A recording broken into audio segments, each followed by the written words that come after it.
You sound much better. Thank you. I've been sick since like frickin' Wednesday night. All right, ready? Silence. And do you not remember from episode to episode how this operates? who is this? Welcome to the Board Game Snobs podcast. Critically harsh reviews with a touch of class.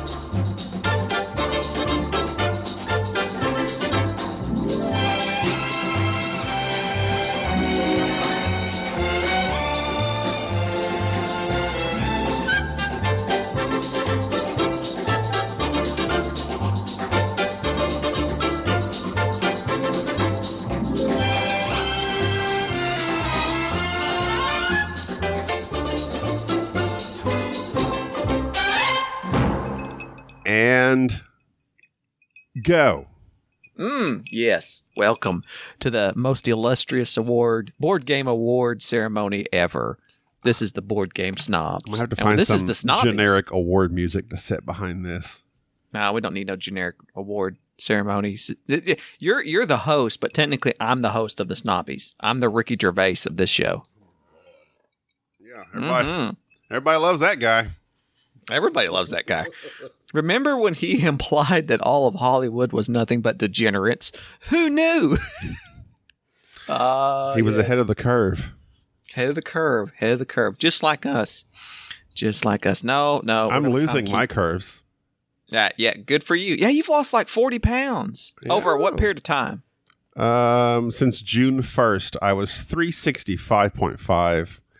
As of today, I was 322, something like that. Mm-hmm.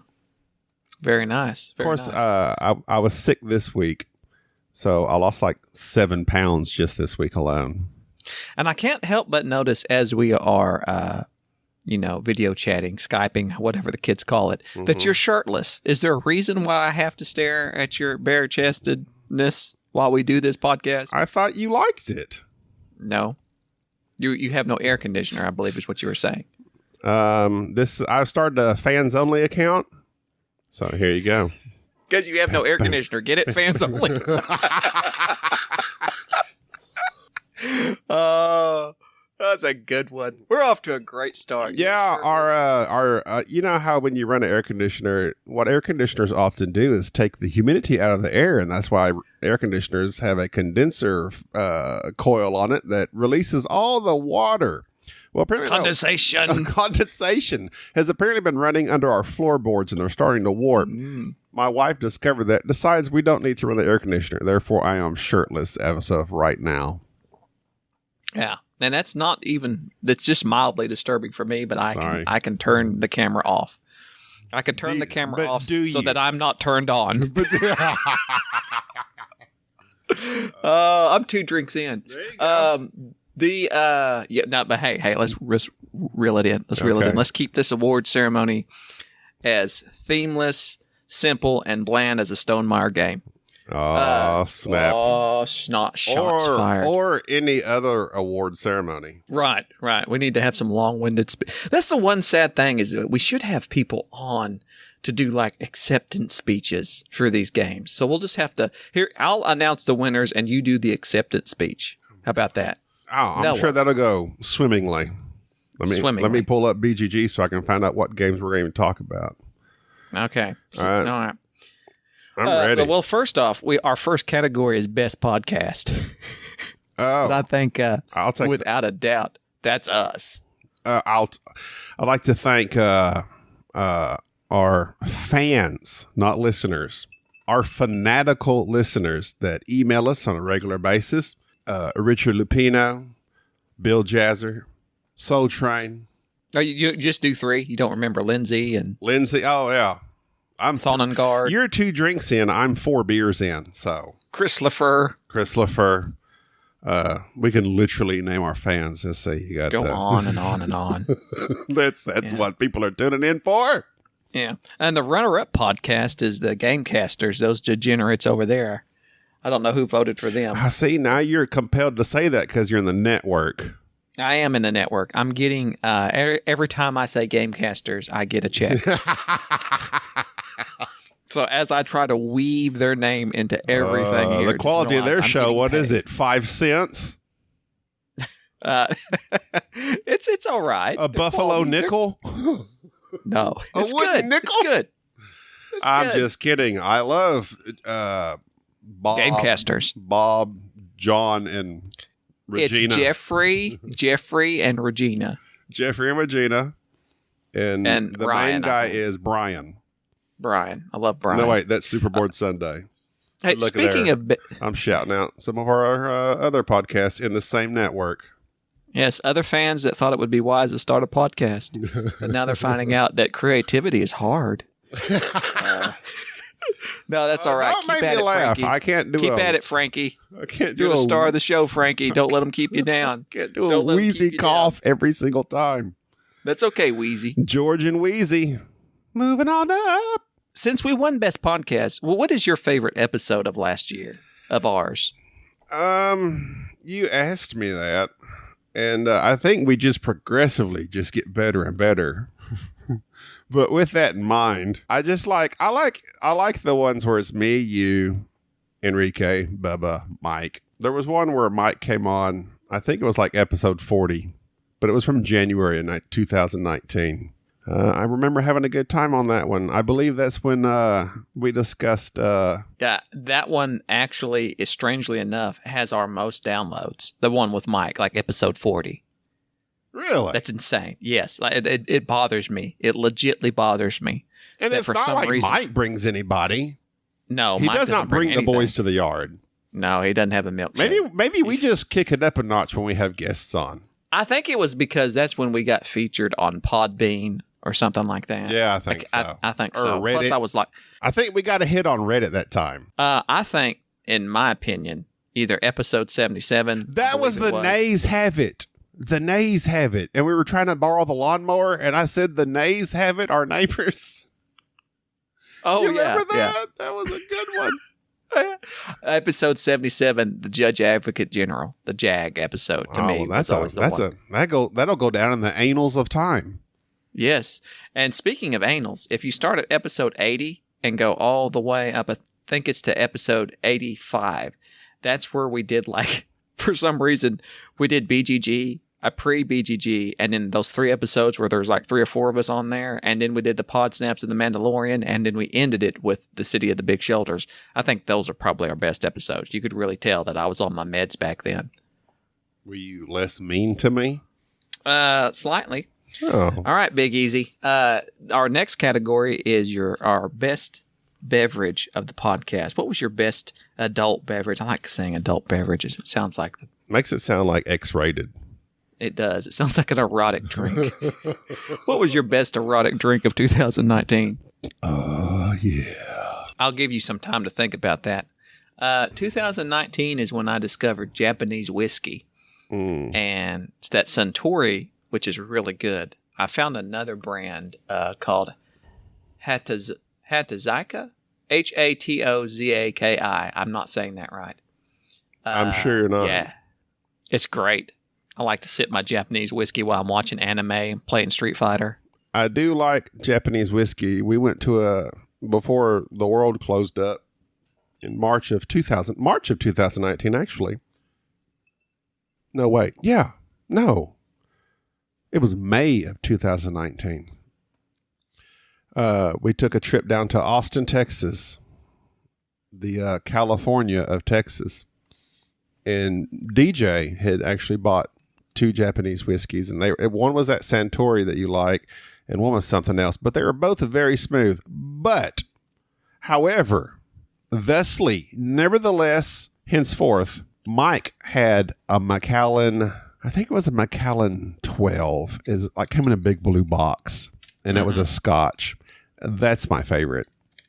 Yeah, I like it's Macallan. Like double oak cask barrel, whatever. It was really good. Really good. Like it a lot. Let's move on to our first board game award, if you don't mind. And our first category is the bomb category, which is our most overhyped game of the year. And the award goes to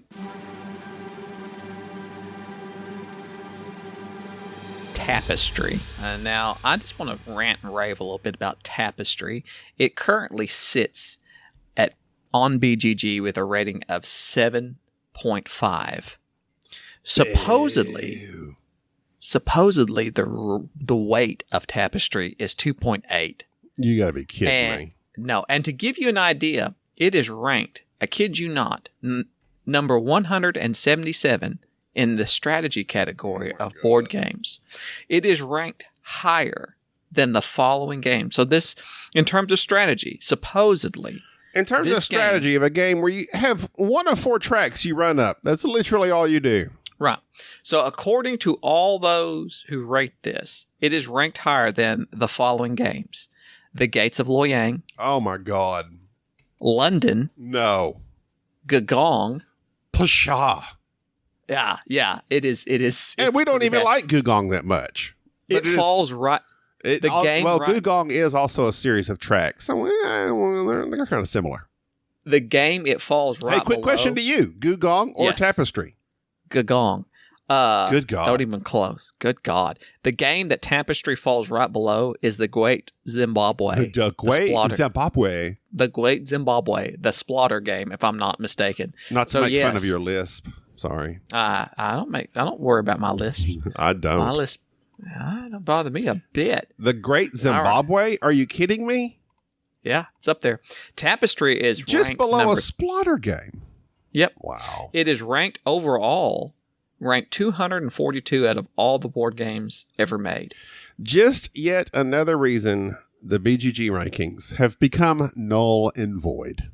Exactly. I mean, it's insane. It is ranked over some of the finest board games ever made. Gates of Loyang. I'm glad you mentioned Gates of Loyang. I have as of yesterday, I've played 6 solo games. I learned the solo, played it, and I can't stop playing it. I keep trying. I think. And you're. Go ahead. No, go ahead. Go ahead. I called you and I was telling you, yeah, I'm playing it because you've always been touting the solo on Gates of Loyang, and I like it. I like it a lot. I scored a 17, which is like the bottom of where it says, okay, you're good. 18 is a very good, and 19 is like, you're doing pretty great. I scored a 17, but I did. You said, I think you did something wrong. I realized what I did wrong. What'd you do wrong? I did not pay. I did not pay for when the fields would come up in the solo, you have a grid of 12 cards in the solo that you can purchase from. That's your market. Right. I did not pay to plant those new fields that come available. You were just doing it. I was just like taking it off the free row and just planting it. And those are $2 a piece to plant. Yeah. Yeah, you can't just throw them up there. So, but I've scored 16, 16, 16, and 15. 15 is my lowest. But yeah, it's like you top out at 16, and I seem like no matter what I do, I can't get back to 17 without cheating. Yeah, that's a hard. That game is it's hard. Very, very hard. It's wonderful. But it is wonderful. But yeah, it is also 1,000 times better than Tapestry. Oh, yeah. Not even close. That is why Tapestry is the bomb. It's the most overrated game of 2019, and all those who like it are wrong. And we titled this Da Bomb, ironically, like you da bomb and da bomb, because it bombed. Like literally, well, not literally, but it came out, and not many people were crazy about it. I mean, people still post about it every now and then, but it's a Stonemaier. It came out with all this ridiculous hype, and people discovered it's not that great. All the reviewers, it's not that great. There's an expansion coming out. You going to get it? If I owned it, sure, but I don't own it because I sold it. Hawked it. Okay, our most overlooked game of 2019. This was a tough category because we actually had 3 games that we both considered to be overlooked. And one that we really had to settle on is ranked the high. It's ranked, it's ranked the low. What? It's ranked 1,300. You've said high and low in one sentence. I keep looking at different ones. And so it's ranked number 1,352 overall. It's Abomination, the Heir of Frankenstein. Yes. Now, this was a game that caught us both by surprise. It's it's probably one of the most thematic games I've ever played. Love it. It's such a beautiful presentation and just dark and kind of you're building a monster. You're piecing together this abomination and using your workers, and there's a lot of little narrative flavor to it as well. But Abomination, heard nobody talk about it, and it was by our good friend Dan Blanchett. Dan Blanchett. Yeah, new-time designer, first-time designer, and he knocked it out of the park. So we really did like Abomination. And our two runners-up for this category, one ranked 1,024 in BGG, that being Dinogenics, and the other one being ranked 2,297 Yukon Airways. Both of those games are awesome. And Dinogenics' Kickstarter is just now getting fulfilled, so a lot of people are getting their hands on Dinogenics now. This is what's atrocious. Dinosaur Island is ranked 127. Yeah. Dinogenics is so 1,000 times better. Thematically, gameplay, everything. Dinogenics is an amazing game. I love playing Dinogenics. The rules can be a little fiddly. I don't know. They supposedly fixed that with this new Kickstarter they're coming out. They did another Kickstarter, so apparently it's been somewhat moderately successful for them, which I'm glad of. But it does not. Dinosaur Island should not be 127 while Dinogenics is in the thousands. That's a joke. Yeah. So there's that. If you've not gotten a chance to play Abomination, certainly look into it. Like I said, it's the theme is great. Dinogenics was awesome. And Yukon Airways, all three of those were great games. But Abomination was the one that seemed to be ignored the most.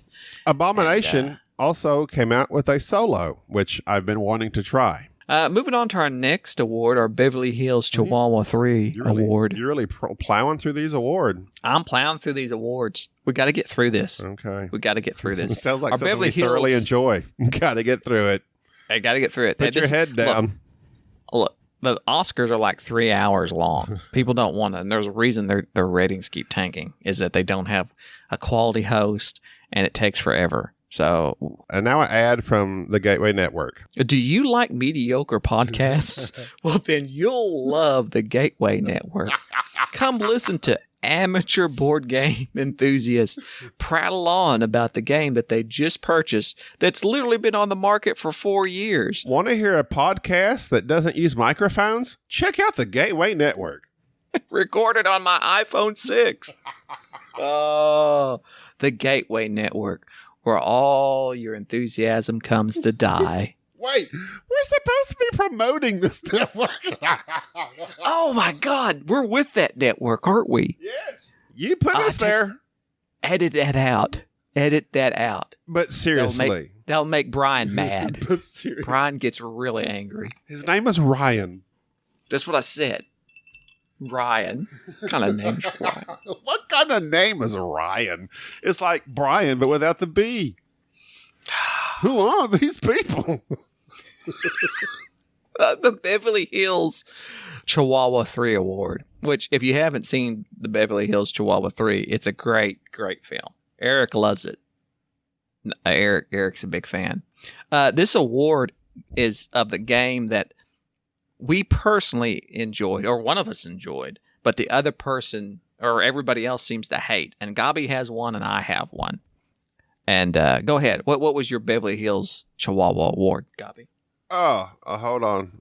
I was blowing my nose. I have it written down. I was blowing my nose and coughing, and I don't remember what I sent you.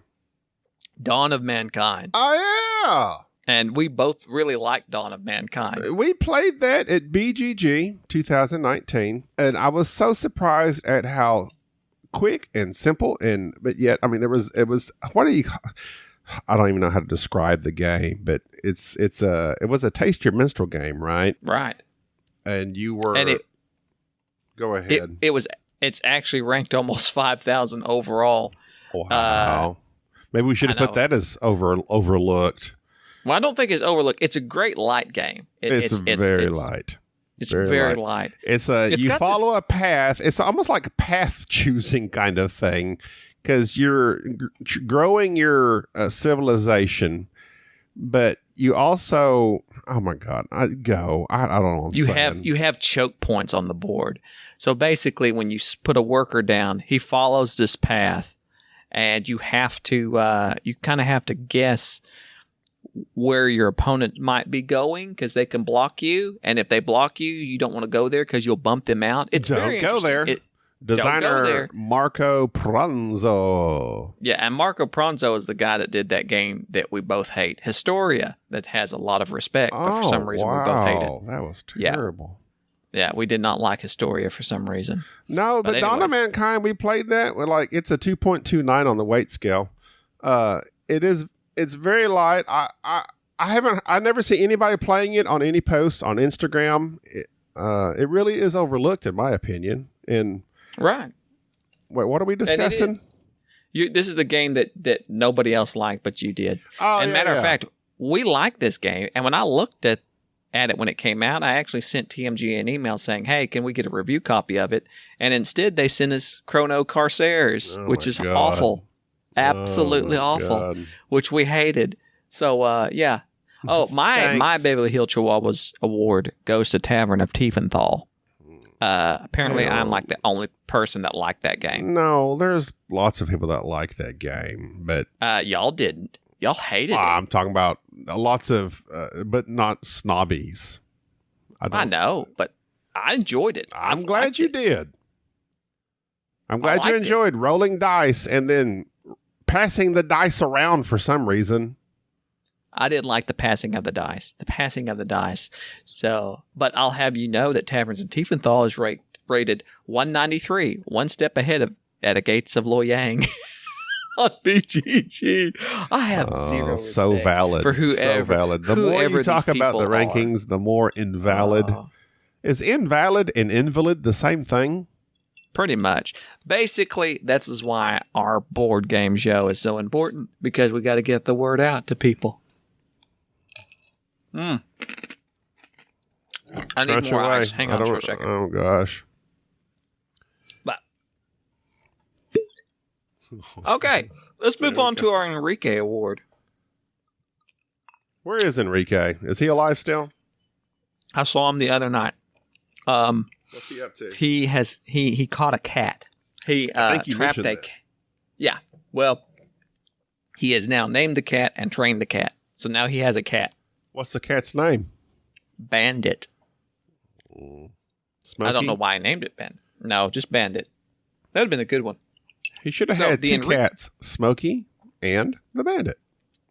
The Enrique Award goes to the game that Enrique won't stop talking about. And every year there's always at least one game that Enrique gets a hold of and just will not shut up. And this year it was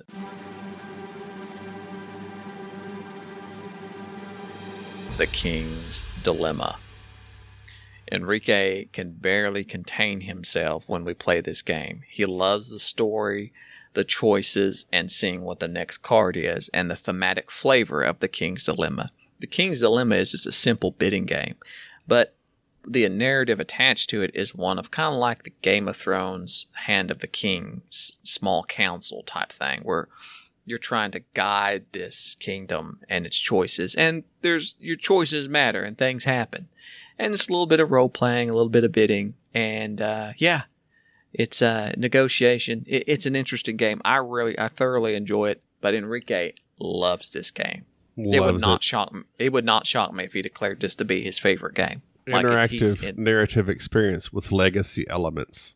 Yes, he's just all about it. Just absolutely all about it. It's a good game. I enjoy it. Not as much as Enrique does. Like Enrique, rubs his hands with glee, and it's like he's like remembering the storyline. I'm like, oh, I forgot what we what was the last card saying? Oh, okay. Enrique's just quoting the card from like the first game. Oh, remember when they did this and they did this and we decided to do this? I'm like, no, Enrique, I do not remember that. But Enrique does, and he loves it. Enrique loves narrative games. He loved Near and Far. Any game that has a neat little story behind it where you can kind of follow along and make a choice, Enrique just eats it up. You need to buy him a choose your own adventure book. He can't read. He won't read. Well, you need to buy him the Audible version. The Hear Your Own Adventure book. I'm sure Will Wheaton reads at least one choose your own adventure. Nobody wants to listen to Will Wheaton. Net worth $100,000, please. Peasant. I wish I had $100,000. It's 500,000. Is it 500,000? Yeah, 500,000. I just looked him up. He got a movie coming out. Will Wheaton has a movie coming out of all things. Nuh-uh. Like it. I'm serious. Hang on. I'll look it up real fast, and I want to read you the synopsis of it. He has a movie. I just saw it. It is. Let's see. It's something that just as of out. September 2020, he has a net worth of $1 million. He's kicked it up a notch. Yeah. So Will Wheaton's movie that has just coming out called Rent a Pal. It's got terrible Metacritic ratings, but a strange VHS tape allows a lonely bachelor named David to find companionship with Andy, its charming and charismatic host. However, Andy's friendship comes at a cost, and David desperately struggles to afford the price of admission. Is he Andy or is he David?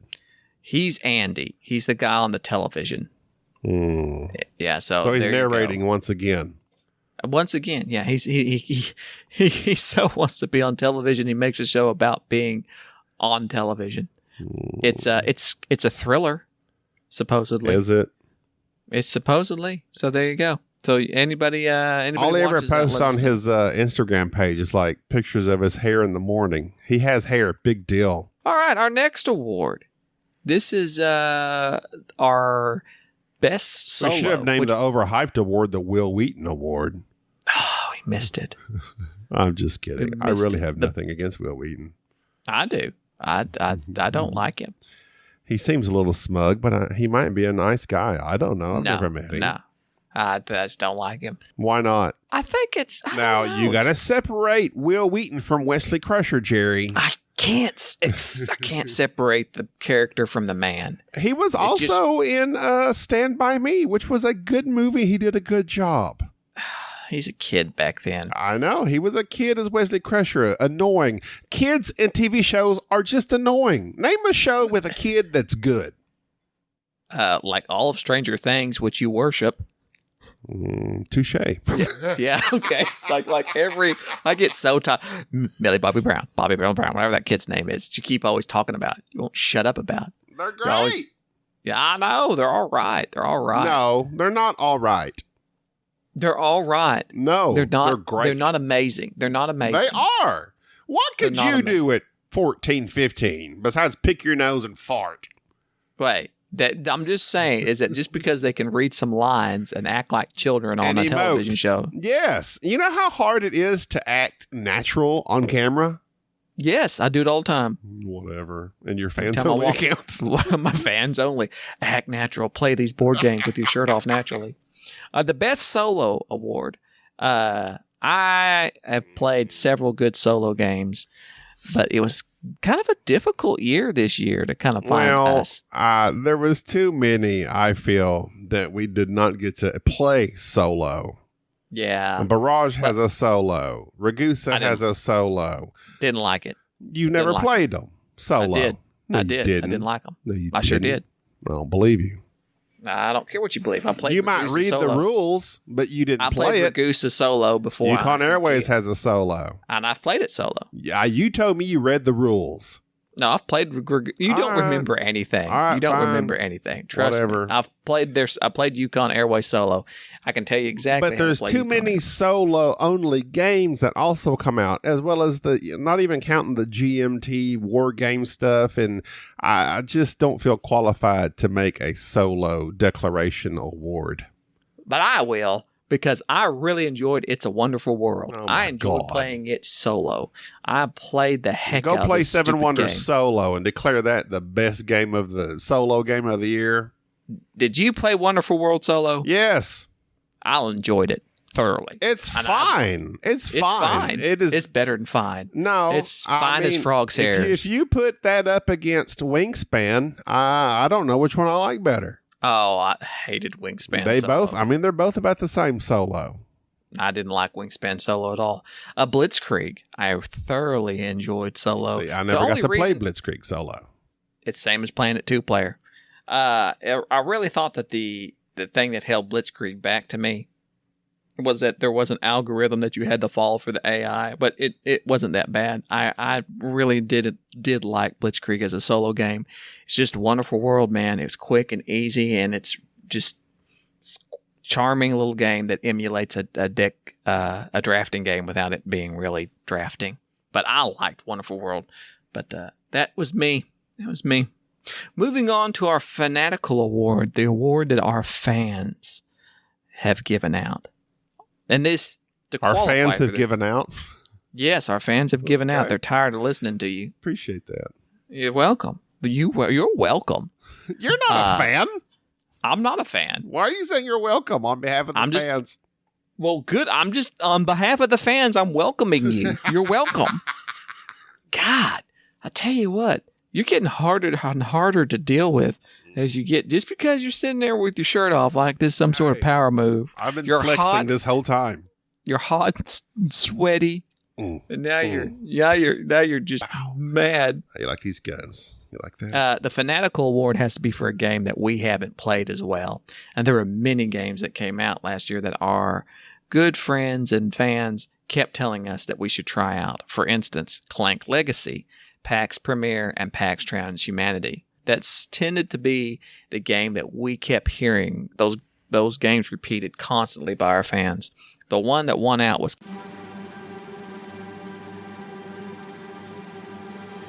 Clank Legacy. Oh, God, I heard nonstop about Clank Legacy. I really enjoyed the regular Clank. I didn't like Clank in Space as much as I just liked the regular Clank. And I would give Clank Legacy a try. I wouldn't do it now, just simply because we're not getting together consistently enough to play any type of Legacy games. Does it have a solo? I don't think it does. And I think that kind of takes away the idea of the Legacy aspect, is it character building and so forth. PAX Premier, the second edition, I've kickstarted and I'm anxiously awaiting it. And I have PAX Transhumanity. I have played it. It is incredibly difficult to learn. And so that's why it didn't win out. But yeah, our Fanatical Award goes to the Clank Legacy people. And I guess that's one we're going to have to check out ourselves. You're welcome. Eventually. You're welcome, fan. We acknowledge you. Yes, very nice. In your fervor. So much fervor. So much fervor for Clank. Okay, well, that's the first half of the Snobbies. Because on our next episode is when we're going to do best art and components, best 2-player light game, heavy game, and then finally the game of the year. The one you're all... We're trying to tease them. That's what you call a teaser, Gabby. You got to tease them. Oh, I'm teasing right now. Yeah. You don't want to know. I got my camera off. I got it turned off. I'm not looking at you. I am teasing right now if you'll turn your camera on. Nope, not doing it. Boom, ba, ba, boom, ba, ba, boom, ba, ba. All right, well, that's going to do it for this show. For part 2, tune in next week. I'm Gabby. This is Jerry. Bye.